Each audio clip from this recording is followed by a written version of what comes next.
Kurumjari, SKTV News, Jimbiri Puno Puta Manipur Files, the KHURAIJAM PREMCHAND Taram Nokchari. December Gitang Taramari, Hariban Numit Asida, Delhi da Manipur gi MLA sing, Maruaina, BJP gi MLA sing, Kauduna, Central gi Luchungba BJP gi General Secretary Oriba, Administration gi Bill Santos, Amadi, Northeast in charge, Oriba, Sambit Patra, Anina, Tongan Wafam Kia, Tamna Kibagi reporting Miam Kanare. Photo fazana miyam na ure habatare maduda kuki gi MLA shu aduga maite gi MLA shu yaungna punna phami nakhiba punna center gi luching musing na hayak wafam sing tami nakhiba mamangda MLA sing asi maite MLA ga karigumba hiram amatada wari shanaroi madu wari shaba yaroi haran su tuan ba maite gi pressure pirakhiba makoi su saroi saba leiti harakhiba matung su sadana bagi damakta tuan ba thorang ke thawung ke thauksel ke paikhat laga lakhi badu December gi tang tara mari se de madu pungsup supsel laga center na haiba maramdi hai kamana harak padu tawdaba yade masi indaba yade hiktok pa yade haibagi matagum pula punna kogi mifamadu sharuk yarakanda center gi luching busing harakhiba wafam sing adu Ningti da tarakanda masi thabak oina pangthok lorge haibagi wakhalonda Manipur halakpasu yauna re haibatare adumakpu mamangda separate administration tanmada yauriba MLA sing maitai MLA singa unaroi haikiba mayamdu hojikti phaminakhre adusu center lenga ki madi center gi BJP gi luchingba singi instruction makhada aduiba taragadi lairiba irang asi loishinna bagi damakta MLA sing su tapna Punminna bagi sugumba khongthang si laura abanina CSO sing amadi miyam kuki gi miyam maite gi miyam kuki gi CSO amadi maite gi CSO sing asisu MLA sing asigi mokhogi part adu mokhogi lambi adu follow tawbugi tangai fadaba leirabra natri haragana masi follow tawna bo hona bada tuan ba condition ke am thorka tori private hira masti yum pamore kanda masi khana tori matang ase if MLAs unite can CSOs follow the big question mark Hari Bhiram Skim Tangani, Hari Bhiram Skim Tanakana, with the election Biribasi, Ihan Hanbada, Agi Hek, Oitam with the election Biribasi, COCOMI, CONVENOR, KHURAIJAM ATHOUBA, Oza Muhammadram Moksari, but the election Biribasina, UNI, Bureau Head of Biriba, Oza, Into Kongjam, SATYAJEET, Oza Mustaram Moksari, Aduga, online Kutanga Soga Biribasi, THADOU, leader, Michael Landatang, HAOKIP, Oza Michael Busutaram Moksari. I hand over from the Oza ATHOUBA. MLA sing Delhi Chakibagi Paushi, Tanare, Mamang the young talk to MLA Miam Setminaba, Nagaga Pungera, Kuki Punjaminagera, Pulam Setminagera to Kai Legera, came the Kanaram de Iran Siki Matung, the talk of Talkshinum, Werakanda. MLA sing si Punna, Makoshi, Miam the Poto, Tadok of Haba, Miam the Pau, Pondok of Haba, Makoshi Pumina Key, Habagi, Tonga the Faba, Miam si, Sauna Bungamba, Tongan but threaten get Bungamba. Aduga tawduna su lakhi badu center gi instruction amakakta amukta pulhan mangambagi mami ema taraklabanina irang asi haibadi hojik leiriba chayetna ba amadi chatpa yadriba leiriba conflict asi loishalamdai gi matamdu lain lawibra masiba taragadi CSO singsu haiba pulap punba dumaina Manipur gi interest ta miyam gi interest ta aduga IDP singi interest ta pulap punsun ba yana bagi Patama, Lambiama, Tiba Chumloidra, Mashida Karam condition Yupam, Oiraga, Punachamina Bagi Wakalon Shilak, Piana can be Kamai Tambia. CSO Hangisa Animak. The politics kiduso, politicians sing it. Politicians sing you in a deep Premchand, when a young do say Manipur Toiba, Wigi crisis. Manipur thoiba crisis masi akoina kaidongai da masi ethnic conflict ne na lobe ade Manipur thoiba crisis si ethnic politics ne ethnicity gi mingda politics toba ethnicity gi mingda communal violence to hanba aduga ethnicity gi mingda magi vested interest me ama assert tawnaraga koigi maruena separatist elements in separatist pamba kanguna separatist agenda in jalakpa then opium poppy and narco terrorism gi koigi ꯊꯕꯛ ꯇꯧꯅꯤꯡꯕ ꯃꯤꯁꯤꯡꯅ ꯅꯥꯔꯀꯣꯇꯤꯖꯝꯒꯤ ꯇꯦꯔꯣꯔꯤꯖꯝꯒꯤ agenda ꯏꯟꯖꯜꯂꯛꯄ ꯑꯗꯨꯒ counter ꯏꯟꯁꯔꯖꯦꯟꯁꯤꯒꯤ agenda ꯏꯟꯖꯟꯅꯤꯡꯕ ꯒꯚꯔꯟꯃꯦꯟꯠꯅ ꯑꯃꯨꯛ counter ꯏꯟꯁꯔꯖꯦꯟꯁꯤꯒꯤ agenda ꯏꯟꯖꯜꯂꯛꯄ ꯑꯗꯨꯅ ꯍꯥꯏꯔꯤꯕꯁꯤꯒꯤ entity ꯃꯌꯥꯝꯁꯤ government of India Kuki arm terrorist groups politicians and ngसाइगी हारिबा so called civil society groups सिगी एंटिटी मैम सिना इथनिसिटी की मथक्ता पॉलिटिक्स तौसननबा ngakतने मागी मागी एजेंडा पुसननरगा मदुगी क्राइसिस सिचुएशन ने खोइना फेस तौरिसे अदुना होजिकती हंदकी लाइबा मरुना दिल्ली दा बीजेपी की लेजिस्लेचर्स मैम पुन्ना फमिनरकपसे मसी एखोइनी येंगदोरिसी BJP की party politics has now oversighted ethnic politics haibani masidais da nuksinaba hatred adu da haidi kuki ki MLA amtana maite MLA hat ke na khalamoy maite MLA amtana chu kuki MLA hat ke khalamoy kanamta adu gi level da khanabadi leramoy but politics has to be played ana moi marakta kuki ki MLA sing marakta su maite ki MLA sing marakta su politics hanaba sigi turmoil sidagi some kind of moigi vested interest harvest tongnaba or madudagi moina moigi kanaba or moigi khudom chaba lohunanaba attempt loin tongnaramgane adugi element di yarongane na khaleba ayuda gung thamjage hojiki marina electoral politician kangu gi se civil society lakpa kanda di civil society gi marakta conflict leite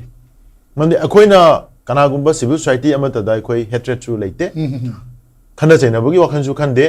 अखोगी Manipur की coexistence Manipur की territorial integrity Manipur की unity अदुदेदा अखोई लेमिनरिबा कांगलुप फुरुप मरोना ethnic group मैम से मसी नुसी चानन लेमिननबा अमदि लेमिनगदबनी हाइबा एस्पेक्ट टू खक्तदा अखोई डिफेंड तरोगा चटपगी वाने अदुगी अगेंस्ट लाकबा एनी सॉर्ट ऑफ आर्गुमेंट्स मदु पॉलिटिशियन ने पुथोरपो ओइसनु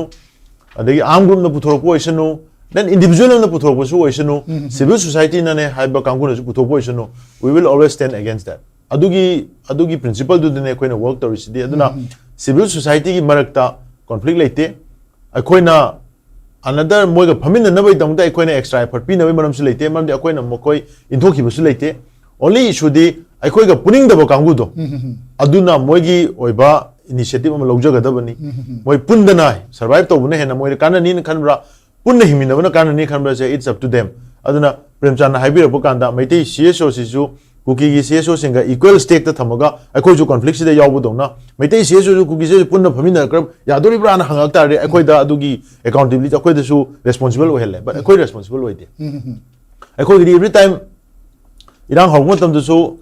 कुकी की इनोसेंट सिविलियन म्याम अमा 10,000 हेन अखोय सिदा इवैक्यूएट तो चुचापुर तिनबिरु इन सेफ एरिया दा other members in the joke puthok pirani then adu follow up the hojik chu koi we are opening so much so many communication channels mayam wari sari tongan ba group mayam maga adu moi gi mathakta sometimes invisible hand mayam man involved to shala kanda adu gi threat kanoma perception nama sum leibaduna adu prevail tawra leibaduna moina ma panthok ngam jadaba pot mayam adu leiri but madu leiraga su luri badi sigi all politics sida khwaidagi major over role lori badi India government ni ado India government na madu gi potu kaheta realize toroga madu retrospection na toroga irang si lotion na ba attempt ma tawgada budu tawdana kuina lebaduna irang si sangdona maram oirakpa aduna ngasai premchana hangi duna ngasi BJP gi legislature khaktagi oiba initiative ma lol taraga su sigi pochida moi at least they come under the same roof la abase masidagi next step ta they might have an exchange of dialogues adagi di mathang dadi they might have their own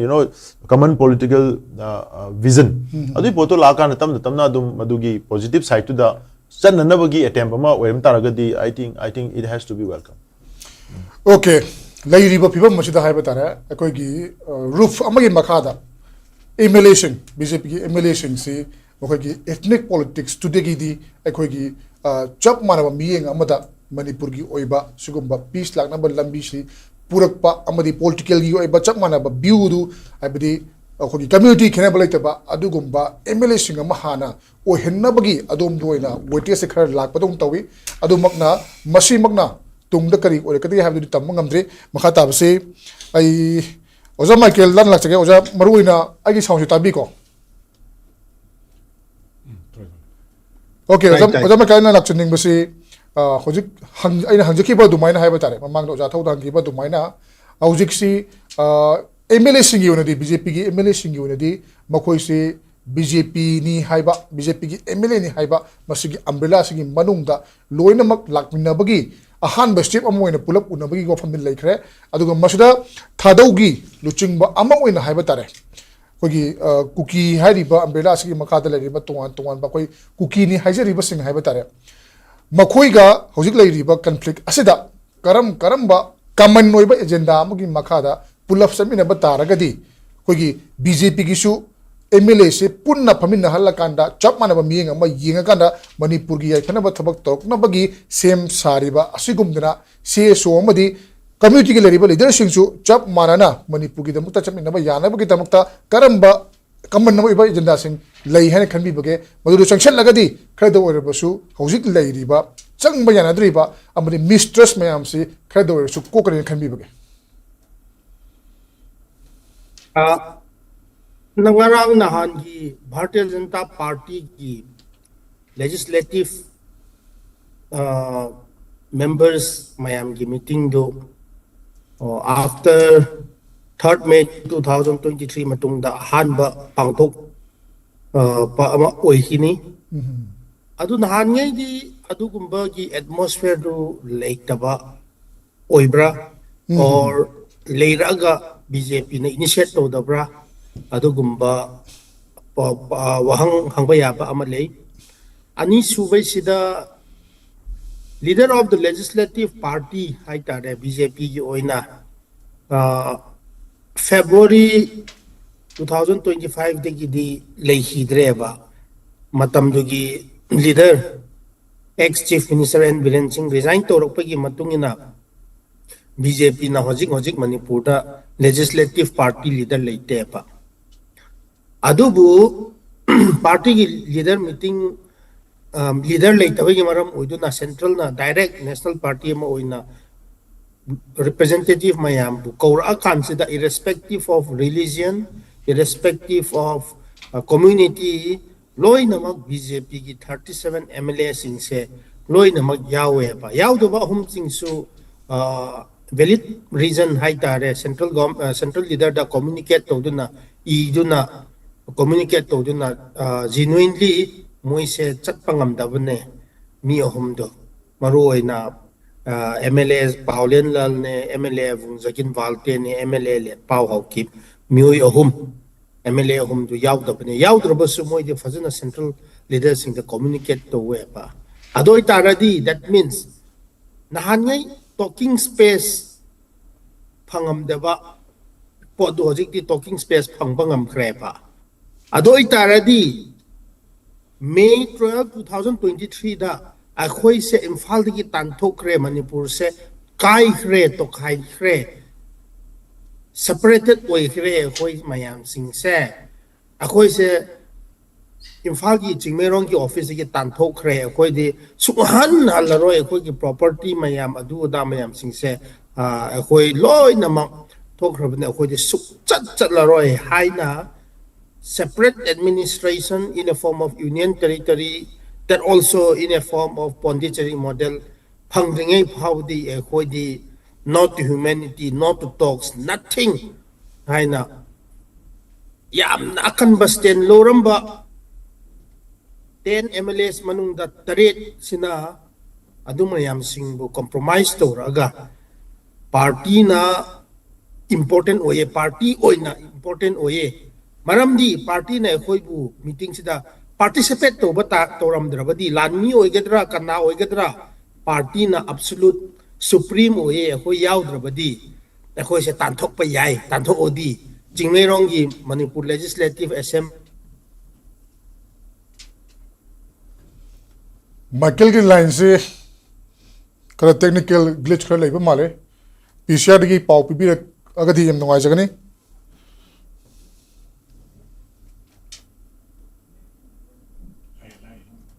okay Michael ताबी बड़ा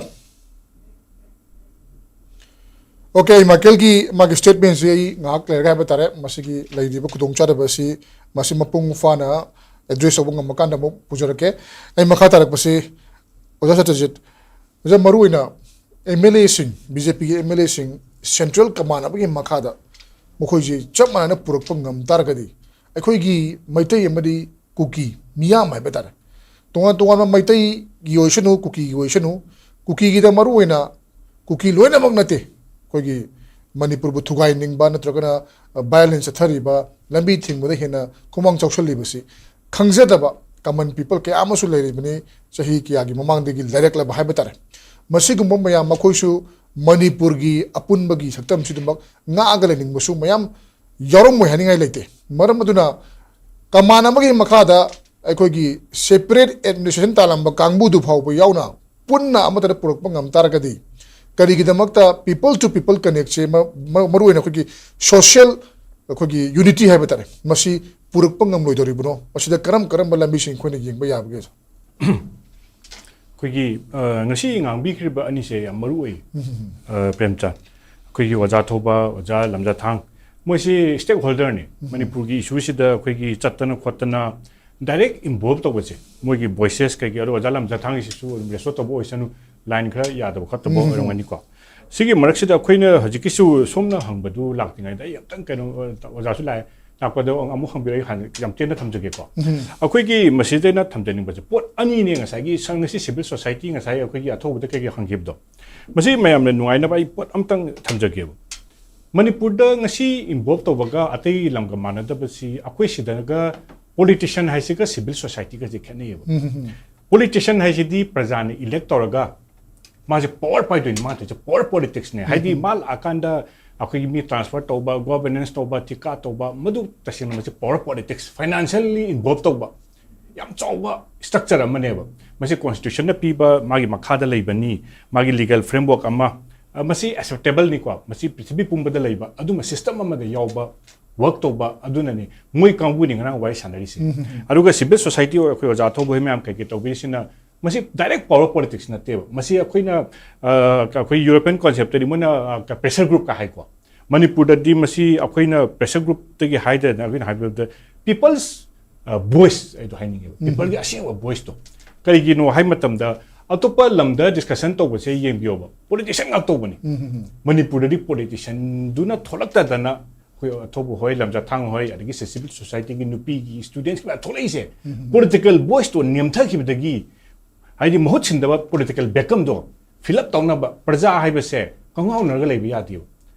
akoi somna ga hangi ba adu lakta dini ko praja hai ba che ko ngau nar ga magi leader ama magi leader sina ta leader se kai gna kan moida hope ama piwam da ka le ba ja thobu hoi ja lam da thang hone to kan sida praja do hope ama pi di ne ba haidi manipur se khoi to ba mayam se akoi na suppose idp gi hojik to pho yan to kan da hojik lambo khong khong do ja thobu mayam to ba regi ja lam da thang hone na masida mayam punna ba khona ba khonari mayam se masigi political become se manipur gi civil society na hapani haibani aduna MLAs unite to kanda civil society na follow to gadra haiba sigi ngasi topic sida aina onthokning ba sikai hage kanda manipur gi civil society map sina manipur se ngak pani makhoi leram dadi wani haiba gi sentence amta ki haptan jage ba ko adagi mathang da akoina neinaba yab singa si am luwamna manipur gi praja se confused state of mind da lay confused state of mind se very dangerous ne confused dangerous state of mind da lay kanda man haidoi si mongonda haiba poche thajani haidi premchan ne yamna waraga leiba matam du da premchan yam vulnerable way confused state of mind leiba society se yam vulnerable way moida anything hype se tawne aduna akoino je harina political become do confused state of mind da vulnerable way do oidana ba civil society man moida thonga pibani aduna manipur civil society na loriba role myam se masida akoina appreciate tawsi thagatsi haib dunga si tanja laraga ai hapetang hamjeram geba aduga ngasi MLA man unari base masi se akhoi premchan masi se masi good step men ojalam da thana hai kari gi no hai matam da hojiki MLA du moi lakta ba khotta du mai genuine cases mi na ba khot ba yodi imu manu nei ta ba khotta ba adu mioi ba se na ba khot ba tangam di khotak ta ko bani nong ni da mangam mani adu bo yawri de na ko yaw se uli se praja na hari ba separate to ge hai ba do madu ge concept to thugai raga ai manipur gi MLA amoina BJP gi worker amoina laiba se masi step ama oirabani na akhoi wajana hari se masi am thina meaningful oiba step ni masi je akhoi na madu gi kanaba su lausi madu afabo in usi aduga masisda akhoi praja myam nu ubam dili ngarang gi akhoi gi wari sana ba kanse da akhoi ngasi se MLA myam ju thole ngarang MLA am su thola khre ko ngarang radesam thola khre ngasi Robindro adegi myam mathang mathang gi tamo kano khemchanu ju thola khre ko makhoi myam gi ngasi kano da airport ngang ba ngarang press cup ta haiba da hoji pawda harise peace sai wa him di hai peace pamba ina aduga ngasagi prajana ngasagi peace siga people ga samna kanda people na kapam se kaino kanda peace ne adu tadi oja Premchand ngasagi yeng biyo ba ngasigi sesda ngasigi issue sida peace ta yaning de na haiba kangu do anti peace haida laktui ne haidi peace hai setan hari nu peace pamo peace ki damak to work to ke kem to ro haide peace hai na hajan na din hara kanda peace pam de akhoi si phang de pho irang tawni na haiba kangu ma tholai do madu di anti peace ni anti development ni anti Manipur ne madu gi do akhoi na kamai na counter to gada ge kamai na to gada ge haiba do madu chokok to basi akhoi na sum khan bada government of India na to gada ne government of India na to gada badu ina na hai si maram chiken ha kan security agencies me am layo ai sigi series na ngasai politician man gi role la civil society role se yaudre adi politician man gi role sina security agency me am adegi kano intelligence me am che masigi sina work out to gada bane ba Manipur da moi gi maksai da ngasai MLA me am do da threat to ba kangu adi lebak amagi prajan ta ngang ba da threat to ba kangu se against democracy against people ne ba adu tadi threat to ba kangu do moi de action lo phum to e adi government ga unadana prajana khali ba kangu do da moi de threat to ba kangu do against people against democracy ne ba moi do citizen lebak thugai ba gi wa ngangi do makhoi je kana kana no ni maside MLA me am duna ngana han gi meeting do moi na haiga da bane ba haibidi akhoi gi voice se logre mungre hai ba se moi na maduda kari ngang ba kari discussion to ba haidu di taseng na madu live thadan ko da akhoi ubei tanja phangjadam ne madu mudei khangjete ko masida akhoi na sum newspaper report haga da dagi mayam pau makul makhad mo sum harak pada hoj pau da hairi se Manipur da peace laba matung da na khoi na pami ko to phangan be ni heba message am pi eba na khoi na pami ko che kari no hakanda mo na haiba da popular government haiba aduga akhoi gi Manipur parjana hai si popular government khangde PR khangde abdu nate ba khoi na pami si in IDP oga za thobo hino ji lambo kwana khong adi hom khudi mak te ko de gi la de gi mahum chura champuri gi muri de la ma matin pang mi am do ma khoi gi voice to ta ba du ne aduna center si ju man hairi ba sai na hangi meeting der man no na pam ba hai kan der immediate man gi pam ba do madu na tab da prajana kari pam gi hai ba do madu khanbam tho i hai ba si mai haptan darang ge ba ari mathang da ma yam lu ba ma le yo ke ko da keno Premchand ngasagi MLA ma'am do maduna ngasagi ngangi ba ani general secretary ga sambit pata ga haiga da base security agency ma'am do activate to biyo da haiga da bane ari kari gino hai matam da suppose akhoi gi kano da America da twin do thuare twin kano do tower do thuare matham thuare madu to kan da twin tower thuare ba kangu do ga wari sanar che no ko tan tan pro ba tanarwe ba mu do pha ge tan ga da bane mu gi paisa do kada de lai no ko chi thidra madu ne ba government to gi adu MLA na haidu se akhoi MLA moi tare to kin ki lai ne natra against all voices mo je security piu hai fina bo hai security ani ne ko mental security ma physical security ma ahum su da moi da ne moi gi voice asimba voice to tholak na ba room do government create to bio okay kari gi ha kan da akhoi gi sete sama haidu se ojal da tang fla amni na masida kari gi ha matam da ne moi na hire matung da hek han gi ba yaning de na moi da threat tori ma'am do madu kind of threat ne ba madu gi threat to thingu hai ba se masik moi na MLA sin do message convey to da bani hai ba hai du okay security point of view da hai ba tare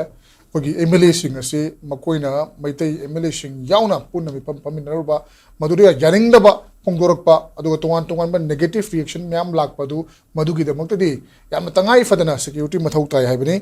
aibadi makoi sing ase ko gi peace am lak na bagi da mak ta changchali ba paikali ba thabok sing adubu ekai thingai ba pi bagi adugumba thawom chathabok oina u buda kasu lalo he ba fam chini ngasai ko gi oja Michael lamjathang ngasai ko gi line ji kitang nuai te tak khiba male makha thabiyo masai aina haije hiba point do member of legislative assembly ama oina Manipur gi apun bagi oina member oina elected oi hiba mayam singduna tangtra ni thoi 12 May 2023 jo da moina ahoi se separate oi gre haina law thok khra matung da adu mayam do compromise to raga ꯑꯩꯈꯣꯏꯁꯦ ꯄꯥꯔꯇꯤꯅ ꯀꯧꯔꯛꯑꯦ ꯑꯩꯈꯣꯏ ꯄꯥꯔꯇꯤꯒꯤ ꯃꯈꯥꯗ ꯂꯩꯕꯅꯦ ꯀꯔꯤꯒꯨꯝꯕ ꯑꯩꯈꯣꯏꯁꯦ attend ꯇꯧꯔꯝꯗ꯭ꯔꯕ ꯇꯥꯔꯗꯤ ꯑꯩꯈꯣꯏꯁꯦ action ꯂꯧꯈꯠꯂꯛꯀꯅꯤ ꯑꯗꯨꯒ ꯗꯤꯁꯀ꯭ꯋꯥꯂꯤꯐꯥꯏ ꯇꯧꯕ ꯌꯥꯕ ꯆꯥꯟꯁ ꯂꯩ ꯍꯥꯏꯅ ꯀꯤꯕꯗꯒꯤ ꯃꯔꯝ ꯑꯣꯏꯗꯨꯅ ꯃꯣꯏ ꯃꯌꯥꯝꯁꯤꯡꯁꯦ ꯂꯣꯏ ꯄꯥꯔꯇꯤꯁꯤꯄꯦꯠ ꯇꯧꯕꯅꯦꯕ ꯃꯩꯇꯩꯕꯨ ꯌꯥꯎꯒꯗ꯭ꯔꯥ ꯄꯥꯡꯒꯟꯕꯨ ꯌꯥꯎꯒꯗ꯭ꯔꯥ ꯅꯥꯒꯥꯕꯨ ꯌꯥꯎꯒꯗ꯭ꯔꯥ ꯌꯥꯎꯅꯤꯡꯕ ꯌꯥꯎꯖꯁꯅꯨ ꯑꯩꯗꯤ ꯕꯤꯖꯦꯄꯤ ꯑꯃ ꯑꯣꯏꯅ ꯑꯩꯈꯣꯏꯁꯦ ꯃꯅꯤꯄꯨꯔꯒꯤ ꯃꯦꯝꯕꯔ ꯑꯃ ꯑꯣꯏꯅ ꯑꯩ ꯌꯥꯎꯗꯕ ꯌꯥꯔꯣꯏ ꯍꯥꯏꯕꯒꯤ ꯋꯥꯈꯜꯂꯣꯟꯗꯨ ꯑꯗꯨꯒꯤ ꯐꯤꯕꯝꯗꯨ ꯂꯥꯛꯈ꯭ꯔꯕꯅꯤꯅ ꯃꯣꯏꯁꯦ ꯂꯥꯟꯃꯤ ꯅꯨꯡꯃꯤ ꯀꯅꯥꯝꯇ ꯈꯟꯗꯅ ꯃꯣꯏꯁꯦ ꯆꯠꯈ꯭ꯔꯦꯕ ꯑꯗꯨꯗ ꯁꯥꯟꯇꯤꯒꯤ ꯋꯥꯔꯤ ꯁꯥꯔꯦꯕ that means moi people's representative ama oina constitutional duties ama oina assembly se animated suspension da leiraba tarabasu moisna moigi responsibility role amadu khangba tar adi ahoina haijari se haubadagi tang tarani thoijuda May 2023 juda moijna aduromda changdabida santiromda praja mayamdu nakan animagdu appeal toramba tara adi ngasi se asuk sangna nongmaida paukhum se praja se pinaram hiroi ba there was a mistake neba hojik di moidi lakre moidi their commitment towards Manipur integrity Manipur legislative assembly member moina absolute oini haiba se moina utkhrabanina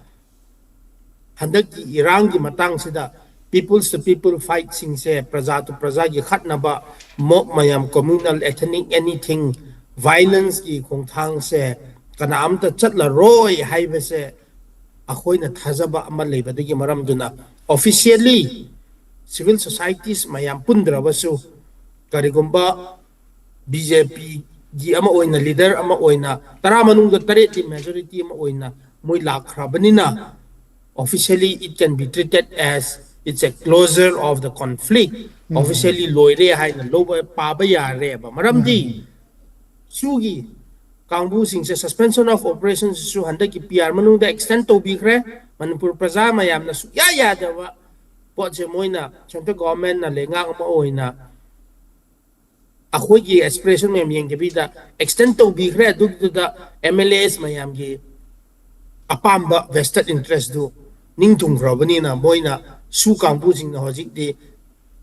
amache amakhata su MLA sing se moigi legislative party meeting chat pada thingba thamdre ba anti peace oidre ba hojik se natrabadi su gi kangbu sing gi UPF ke no gi consent yaudna moisi su chat loi ba adudi moigi apamba ningtung bu phangkhre ba so if you connecting the dots March 10, 2023 da suspension of operation di kene ga jet are da lothok pa kansida kangkong loi chai report ne pa adudagi moina pamba du suspension of operation ne adugi maram duna moigi mercenaries MLAs legislative member kambu sing se sijinara kansida meitei mayamna akhoi gi chingmi gi share budget mayam sing se munbi khre Chief Minister na munbi khre haina asom side da praja mayam sing se instigate to duna inchil akan sida asom side gi ting dagi praja mayam sing se anti meite anti chief minister anti government anti biren gi web se so gal lera kan sida the spark of the event was just 3rd May oibe yawani aba to godabu MLA sing na mo gi responsibility do fazana as a government ama oina exercise to the bagi maram to the neba this conflict has to be fixed responsibility has to be fixed with those MLAs neba better let them never hojik di moi tara manung da taret BJP kambu sing se hojik laga lepkhat laga amukka moina fai di lanmi ne haiba meitei chingduga punchila kansida Delhi da photo nama kansida smaina tholapa se messaging is very clear neba this is a very significant step ado itara di kai ate sing se punchimba nga moidro hanadagi adum pulle ngasa oja thoban su haire khoi kanam ta ge ye na de akhoina pambadi Manipur se united ama oina lep se integrity Manipur gi territorial integrity emotional integrity cultural integrity law in the marks in Amato in a lip if MLAs can come CSO สิอะไรบ้างเนี่ยแบบ problem Okay. เลยเดียบะ Okay, maruina koigi MLA sing haiba tare. MLA sing punna BJP gi umbrella makhada punba asimak koigi yamna positive oiba signal amle masi officially hojik leidiba conflict asi loishelle haiba gumbani haiba wafam masini kamai respond to we zathoba du maruina koigi tungan ba report sing da haiba tare. CSO sing na magi community gi CSO sing gi dictator makogi pressure da chat pa yaro MLA sing na haiba report ama phongi haiba tare ngahan gi date 14 gi meeting adu melena na. So in case masi maite gi oibi ai na to cookie gi oibi ai cookie gi wona di tungan ba thengkhang ka ta khone khang haiba tare maram di MLA sing na ai khoi di sigi loop sing na haiga di khoi yare muina haiba da khoi chatle maru ina su group sing da aduna adugumbudu dictate tawbu enambadi ai in case of maitei gi CSO sing maitei gi mag natraga su tambak da base toriba apunba Manipur gi thabak toriba CSO sing di sugum mase ka hene le mudu usmande kamaini yingbi ai question ni haibi CSO gi pressure da chat pe yaro he na moina seasonary ba wahi si amarom da hoi moina moi gi perception na kai hain loction mano khangde adubu akhoi ni yeng badadi masi civil society have a amarom da MLA si du voter ngatane civil society na madu gi mass mobilization torong matam da di pressure hairaga not necessarily koina ka ha tara MLA si du da mayum chatana ita dhap tok da ngang na saktana tawba adu wafam na tabita moi gi political moi gi space moi credibility mang gi duini aduna madu pressure gi wafam na te sidi consent ki wani aduna CSO singi pressure sat pe yaro haibe mahuta moina central gi leader ne haibe sing sida ngangai wa sisu mamang moni wana ba area dum yawre adui mahuta miyam ga tanaraga conducive ba situation purang na MLA sing active oi haibe na phae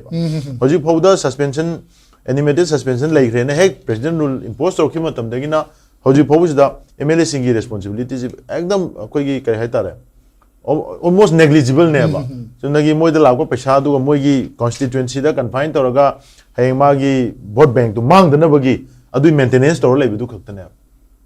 moina state ki ladiba entire crisis situation sida contribute tong na bagi role lo busi MLA ani khatam khuthe gam ta habiro prenja hai ngam bro e moi ni different to wi he na ta wam da hai ngam leiti because moi di ayam na moi mai gi kendra gi mai vote bank tu kai dana ba du soi dana ba na moida koi gi kai hai tare laiwa sanaraga adum leibudong na leikhraga kaim yaudra bani aduna lurei di MLA singsiga public general public singa marakta disconnect amle adu MLA sing na logo da responsibility do lodri bu lohan na ba piraka da ba advice pi ge hajo du da pi ga do ne adu bu larger game je koina kai tare magi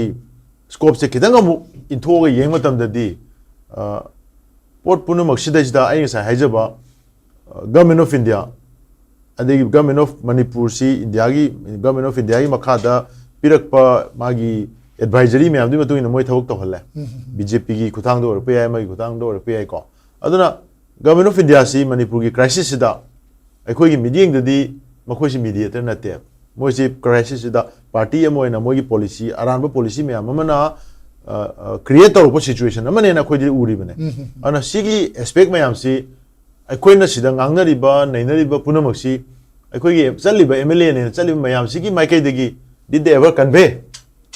the grievances of the people the discontentment the understanding of this ongoing Manipur crisis sigi miyam dale riba understanding si akhoi MLA sing sina masi yoga ada convey bu to uzala hai basi khangning ba aduga hoi moi meeting du chair loriba BL Santosh Samit Patra ngai ta silak le bani adugi wari adugi level of wari do sarakma tanda moisu magi understanding am di lady bane ba then cookie rom side ki MLA participate tawrei adu tagadi ada leriba ground reality khara su moina convey to godong ne aduga adugi MLA ani gi mai kai degi lakadoriba inputs me am du adu moina mu process tawrakanda moisu moina hana changjaluba aranba policy du khara handuga hai tare na adwai tawroga restart tawna ba fresh start am tawna ba tawgadabni adugi mahutta akogi MLA singda wena saigi kai hai tare moina advice piraga o moina adu piraga thadorokgi mongda paw mayam thungna na chumbo em taragadi that is very unfortunate manam di kai no da akogi Manipur gi overall legitimate responsibility si akoi elected members sing sina oigadabani Delhi dagi Sambit Patra na BL Santosh na oibya de moi gi party politics ta BJP related activities sing da election kan na bagi ama tawna na bagi sarkar semna na bagi dadi okay up to certain extent boy gi stake ama legani but Manipur da hojik thoi bi irang sigi matang da proper understanding aduga masigi future gi prospect ama thambadudi akoi MLA sing da thamgadau ne ba ada chali be MLA sing aina koina khwaidagi nungai tabadi chali be MLA sing did they ever had a prelude group discussion tawa moi punna phamina raga horen Sambit Patra ga dagi BL Santosh ji ga na chair loroga phama podu da akoi mayam su kari hain thamsi Manipur gi perspective ju kamain thamsi ge karma mongda thamsi ge horen akoi kuki sinau sing gi su bam lakadori moina harakadoi ba wana kari oijano adu akoi mase phaudong na raga sumain tawra sene yana ba lebra hadu adu modom ta tawdana adum just audience sik tawraga dum taraga halakrabra haibasi mayam da phajana khangdaba sinasu hena amana haijan bada dum pangpang da paksare moi sing se adugi pangpang da paksaba pose tuoga adi moi amani tholaga ngangi du peace and development hai what is that peace and development has just no relevance with the Manipur ji leriba political ekogi crisis siga ekogi Manipur gi leriba law and order gi crisis siga constitutional crisis ka fundamental rights crisis siga sigi crisis mayam siga peace and development da wari sane habisiga relevance ka dai dano aduna hojikti sahi ani makhai hena drag toroga lakha kanda everyone has understood the entire situation Manipur thoi se kari namya lo ya ba bhapta common man me bhapta re akoi gi legislature sing ju bhapta bam thopani adugi thoi bu potu convey tawrakanda makhoi su there should be certain proposed way out sigi potse akoi sumai tawragadi yagani habasi moi gi site su proposal ma chatkadone moi na khangpote ba Sambit Patra na BL Santosh na khange khan Manipur kyam khangdeno governor ga si koi governor laiba si khangdana natra ngale tana wathok thoi se mamdi akoi su ngai rene aigi imale bak ta ina khangi ba chang si mi meram gi lam aina khangmangam pote ba admai to moi kashu khang pote ba khangda mi sinduna loi hai laga akhang mo ina tumin ta la ga di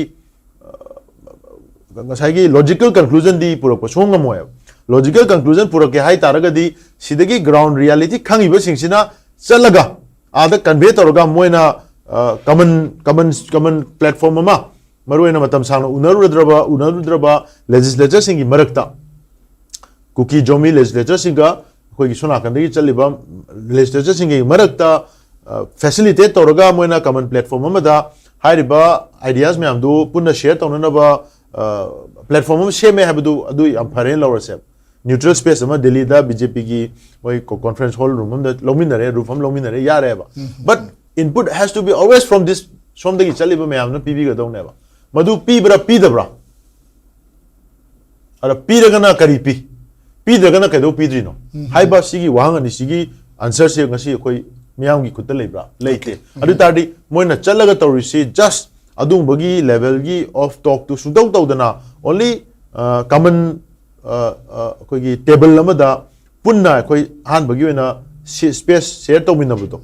matam sangna koi unarudraba group sing hai tarena lakpiraga share tawminabdo adugi first step tu khak lauraga adudagi benchmark ama create tawraga amuk further exercise khara tawrakanda conducive environment purakna ba favorable ground ama khak semna bagi first initial step ni haiba adwai duk phogdedi akoi mayam punna dum adudi phaina khale peningai waina khale adugi beyond the chatkadaba poaching di input suggestions and even way forward or way out should be always from this part of the Sagi representative, not from New Delhi. Okay. Okay, Maruena, Kogi, Miam ga Tanaraga, Maruena, CSO, I will see Miam be call out Puriba, Dugumba, loops in ne to one organization, Adabu. CSO na Haiba, Mokona Nangba, Mokogi pressure, the Chatana, Haiba Simak, Miam be Apamadu, Karam that Habaka Panko, don't have a Wang Chow, like Madam de Miam be Apamadu Kola when a CSO na Pukachabani, Masiki Tabak, Hane, Toro Lakpani, Miam Galuna, Miam be Apamadu, Pangtopangam, never Hono Haibagi, Mahuta. Haibadi CSO haibasi miyamni aduna CSO gi pressure chakru haibadi miyamna haiba tagera taroira tawgera center gi instruction du illu haibaga chap manadri ba haiba wafam si thore haiba tare masigi matang ne Satyajeet ain lakchading ise masina taibadi CSO singna Manipur gi miyam si Seran Turana Pubirabra Toanba Lambi Amada Humduna Purabra Haibagi Wahang si Centerna Pongdora Puapam sing Aduna Mayik Singna Hangal Yabatare Kamai Yang Bayabage to Maruina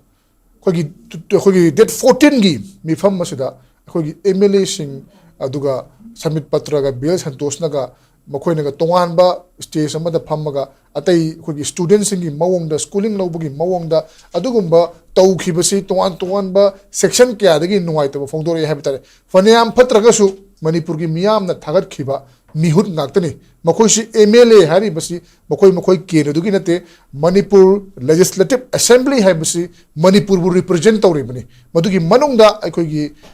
Kai Kumajariba Assembly Late Harabasu Dijob Tori Harabasu Office of the Speaker Haidana Speaker gi Pamsi Yamna Ikai Kumeraga Lady Bako speaker Yauri Brina, no item set to Kimatic Fondori Habatare, Masiki Matangana, Karamba Ming Tambaya Bage, Wang and Chikombi. Kugi Hojiki Potozo Madu Kapton Zupadoni, Kapopadugi, Madugi Impekiman, PB image. Masida Mayana Palmatam, the Kugi Kayumba Presidency, Manipuki President of Pamama. I do get speakers of Pamama. I don't like Kitankwa. I did equal sharing ama. Ama Madugi image, ama like a Habadu Mohana, Kalo Jikarino. I look at Ozana, classroom the law, Pamago, Ozana Mataki Lautraki concepto. Madu Malhan Badu, my room image, a Matsalico. Masita Quigi, Richard Quigi getting Tose, Maggie Canome, Nightmare, look around table conference, I hope we knew. I did a question, Pamma the round table Pamadikan, so you know have late. I do India round table conference, a home look, first round, second round, third round. Table conference and a round table conference. Why England, India, what is Sanamatam the zoo? Round table conference and a more concept of Potorasia. Pull up Haminamatam, the even office, say a crutch office of the young Bioba. A quiggy me malamatam, the mana, I know the Pamaga like me to go why Sana, but then no idea, not one. Satoga Paminari never. I do even Lakumatam, the Hawala Hencheck to the Tolaga Tori, Masika, the Masiki say, Masiki Imiazam Sally, Maduna Muidu, Kitang. Some hybrid miner, Madu can better or Kanda, Aquasi, some Chali Kangu, assume the ladies, some money, I begin concept of Maduma Sagatpa, Maduma build up to Wamsutakar, we have a semi betam the giver. I guess civil society, as I give them the Luba consider Queen Haze. Sent a copy, but TNG, one at everything. TNG, me, the target of when Iran, the target of the bidder, Canada bidder, must have the qua, swam the car, swam the cross, swam to. I guess I hijack it. Hadi misi kapasi awab si taba da jangan trakanda society da changi ba kangu do civil society ne ba awaba mating pang da na chapam tukum nei taba mayam da chang ba da mating pang ba da kaitan tanari ba moigi kudagi moigi integrity moigi wakhan lo da hangi ba kangu do moina kapi ba tien do onare on thok piro Irang tholi ba kangu du do na kapi yu sine ko na ji thambi do si aduna mo se misdirected oire ba moina kapi ba aruga moi whole administration ji aduga ne masida akhoi gi kitang dangerous oi batre na man hojik se Assam gi election gi ke khanba hogre ari ke Kerala gi khanba hogre Puducherry gi ari gi West Bengal masi mayam si gi hojik khanba hogre ba center se akhoi no ji haiba je center se masi gi je thawai yaw da election da Changi tadi Manipuri politics se thawai yorok ta bayai ba aduga yam luwa ma ngasagi akhoi na moina kak ko da batien je kadai da no haiba se haibe thomjini kan da ngasa thoba na putoki ba issue am nei thoba na ramja thangna puwa pu issue amani putok chage ba ethnicity na haiba se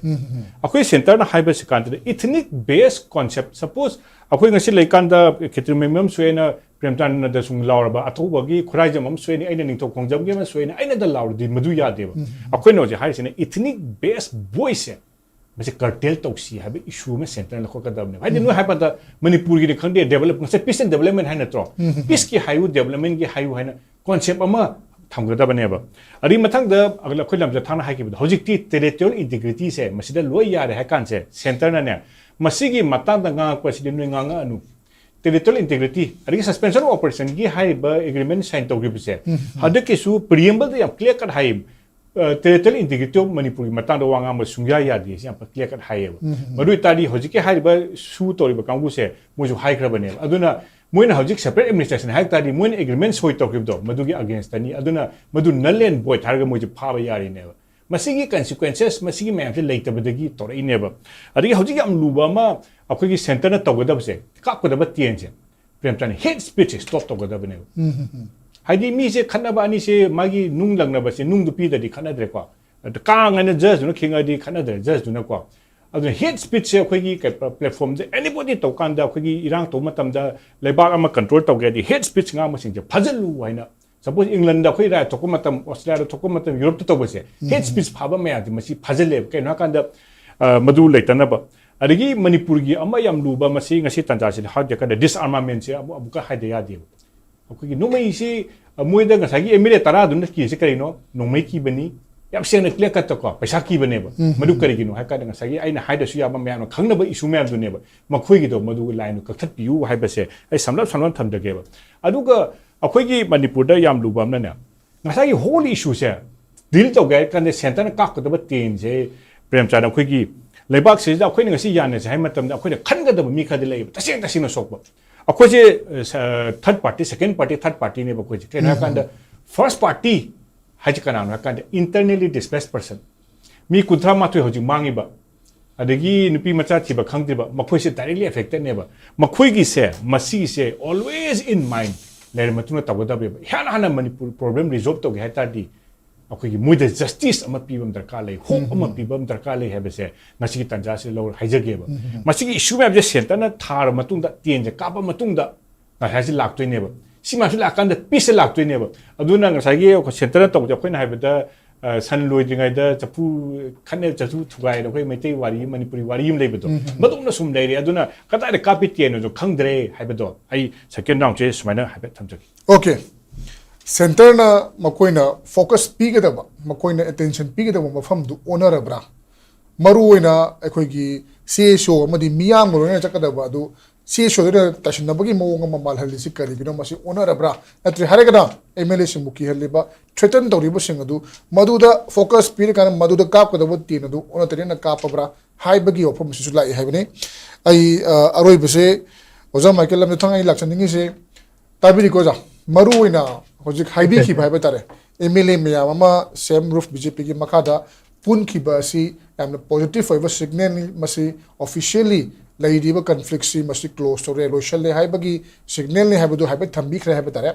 adu iba taraka di hojik laidiba tuan ba kogi MLA sing udaru matamda pirei ba kogi reaction sing kogi threaten man ba tuan ba maikai di habdan maruina kuki gi side gi pirei ba mayam sing asi makhoi mathakta miyeng changbama mathau tarabasu hoju phawa dumak yenga leibagi moma leiribasi kadigen khanbi bage maruina India government na center gi luching masina makhoi command ama khakta da tuan ba threaten mayam lagasu punna unakhriba asinadi tauge da ngamma India government na kadigi da makta matami som bai tor matami som leira ga matami som mangal laga tor delay tor ga leiri basi kagine khan ba yabage adu ngasa ke namu lakshaning si CSO singda maral siba man ba habitare haibdi CSO no dikte to pura chak no habitare ga di Manipur gi miyam si CSO singna lana lamjing bara haibagi do man uhan ba yabu wafam phawba report tong rak ba habitare kamai yeng ba ya roi boina sigi pot se main thamba yai hojikti civil societies organization mayam sing se akhoi se pressure group khatang natana praja mayam sing se lambi hai tare achumba maike ju da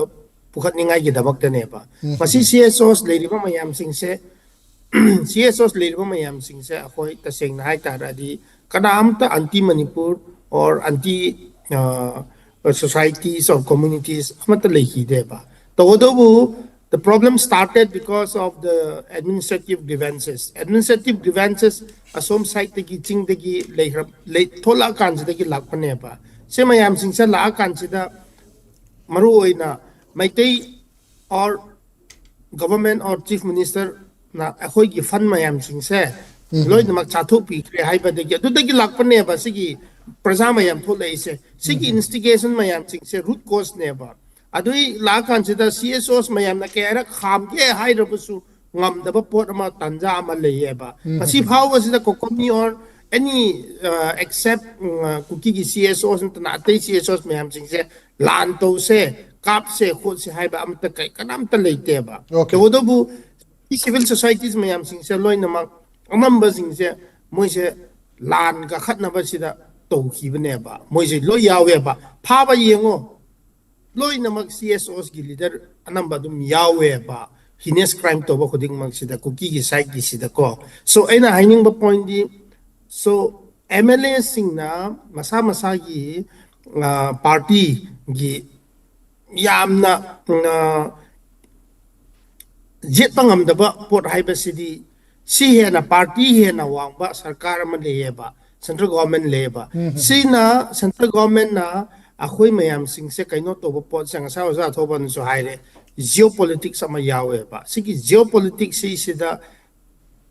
proxy war hai bi gi do sigi lan sida khatna ba sida moina tongbra hai na khan ba calculation angka ma leiba dagi maram duna mayam sing se khapa ngam da bane ba see how far this conflict has helped the government se kaya muk tongbra ko moina angka khot li ba mayam sing se khodak ta kham ba ya ba mayam se kham da ba maram sing se ngasi se moi kaya muk tongbra hai ba si de moina su evaluate dum to ra kan ni ba hojik di upai lei khidra kan se da hojik se THADOU na hoi hobadagi khange cookie gi inner dynamics loi khangbani na THADOU se cookie na te haiba se hoi la kan se da Manipur gi CSOs mayam ga meite ga THADOU gi understanding se ahoi na strengthen to khre ba hojik ti ahoi pakhatte hojik airport oro free movement oro for THADOUs adum le re ba problem leite ba meite gi side te gi di Imphal de di there's no more problem between THADOU and meite tension leite ba hoi gi di yam freely ore ba to go bu hojik the so called cookie gi ideology da separatism sida thajaba mayam sing se moi ma sagi MLA sing sina relinquish or compromise or banina sigi kaino gi pose separatist idea se Manipur BJP or central government gi kaino gi advice or instruction makha loi lakra ba pod ni na so now the ball is in our hands akhoi gi community understanding se lakpa yare ba sigi community se da ki haiba community se kanano moi community se kanaga yanaga do no ba moi gi community gi CSO se kanana represent to ge ba aduga moi kambu sing se ta sengna di are they really going to join the MLAs mayam sing se party ma makha da government makha da lemina pa mayam sing se kuki gi civil society sing se na moi na matuk illa kadra whereas asom nakanda di THADOU oiro meite oiro Manipur CSOs mayam sing sinadi we are always ready for peace, we are always ready for negotiation or reconciliation and peaceful coexistence neba and we stand for the unity of Manipur neba whereas the civil societies of the cookies muigi position se karai phau ka lehi yai se hoi tambang amdri ba we have to wait and watch and most importantly hojik pro peace versus anti peace se hanadigi leyeba so now pro peace kambu sing jina society se hoi dominate to ba ma thau tae ba hanadi peace se THADOU gi khatang gi burden oina leirame ba hojik ki finally MLA sing su loi lakra ba pot ni na ko THADOU gi oina separate na MLA mak tholak traba su THADOU gi vote kari ba mayam ngak tani na so akhoina khanji ba pot se sigi coming together of this BJP MLAs maru oina and manung da tare lai ba mayam sing sena this will significantly boost the peace process maru oina THADOU ga meite gi relationship su yamna akan ba kaino sida akhoi gi boost to birakani ha bi thajaba tham okay away winner the top up aina tetana thamaning busi hojik ojal michael haibi ki paibe tare THADOU ga meite gi magi mari relationship se am strengthen oi bagi mami ma tarakpa sumain tawduna cookie gi marak ta su koi Manipur bu thugaining da bhaiba tare asagi separatist ajali be tongana thamma kanda makoi ju filter tawra kanda koi community level da koi interconnect to yana bagi lambi se kamane junction ba yaga da gi du minute amakatam thambi do ten tak bhaiba tare adugi anga saijabdo adugi communication channel already hangaga koi different level da meeting myam tawri unari wari sari ko akoina ki di government of India na madu tasena pama bra haibisine lurise samrai phala tasena pama ja lai je koi khangdri buji bobo ana koi ju madu puthoba matang cha den khale disturb to gi diam lai ba yes moina project entire project sabotage to get it's just a matter of 1 second Yes. koina sagana hona badari yang koi changya aduna koi su India government jo koi completely thajaba thamdabani na moigi loop ki moigi kahta hai moigi kari hare koi gi moigi rather gi wang mada tamo akoina su akoi gi on communication channel ma hanga koi communicate yam tawri Yes. aduna Mizoram gi even Mizoram gi su prominent moigi CSO leaders they have realized hujik leriba narcotic terrorism ki pot se it has worstly affected Mizoram illegal immigration worstly affected Mizoram anu hujik ti moi leaders na koi da convey to message kai no Manipur and Mizoram should coordinate to fight this Yes. hai rabni sigi message se akoi gi si habi du maina akoi gi cookie chinaw singi marakta gi achumba amari aphaba pamba leadership ki kuthang da message ore ne koi da Okay. so these are the positive aspect aduna adu budi la ani hojik luri di makhoi singji mathakta dominate toroga leriba powerful anti peace forces se masi India government na lakshan bidoira lakshan loidora habese adu dane khoi ngai le Okay, tasingna India lenga ki makoi gi wakhalom si tasingna leiriba akoi gi separatist oibi ai natraga tongan ba violence chathariba aduga tongan ba irang kya ma hola kanda kudung shaba kya ma launa bu honari ba sing adugi mathakta thangai shengna action laukhalage makoi gi mathakta koi gi tongan ba thabak kya ma paikhala kana Manipur da ing tapa pura age Manipur gi hana gi mong pura age haiba gi wakhalon du tasingna India lengakta leirabra haiba achoba wahanga sini maramdi mamang da tenghang ke arakta lefan ba yaraba adu irang ji thokan da ba yaraba control to ba yaraba matamda yingaga lakhibani makhoi gi oiba tongan ba khudung chaba launa ba gi yingaga lakhiba miyeng adu kayam kuina yenkidoino haiba wahanga sigalona ngasi gi oinadi the Manipur files si thormasi matang asilo shenjage asi thorom asida penis ahumagna shalu abibidam thar phone chari masini ngasi gi the Manipur files thormasi thorom si karam to bibagam to gi Manipur files ki thorom masig mai lena haiba tare pibek pibiro asigi ngadi kanai bethuni jari khurum jari